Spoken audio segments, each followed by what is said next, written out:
To get the Veem extension, head over to the WooCommerce website and type in Veem Payments in the top search box. Once you're on the Veem Payment Marketplace profile, go ahead and click the download button on the right-hand side of your screen to download the extension at no cost. On the next screen, proceed to checkout and enter your information. At the bottom of the page, hit Pay to continue, and as mentioned, this extension is free, so you won't be charged. Next, you'll want to download the extension to your computer. So on the next screen, make sure to hit download.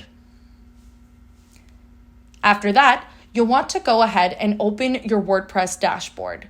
So for the purpose of this video, I'll go ahead and open my online store.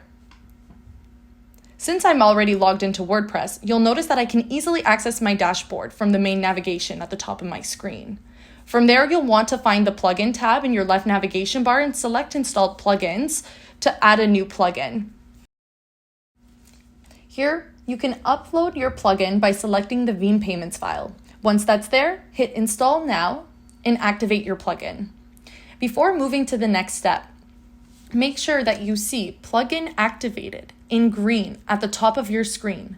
As a requirement, you will also need the WooCommerce plugin to leverage Veem Payments on your checkout page.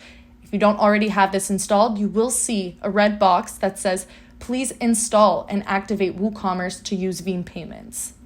So make sure that's activated. Once both plugins are installed, you can customize your settings.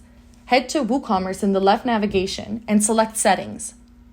From there, you can decide whether or not you want to show Veem as a checkout option on your website.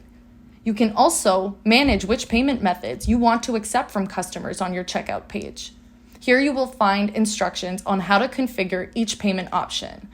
Once these steps are complete, you are all set to receive payments from customers around the globe.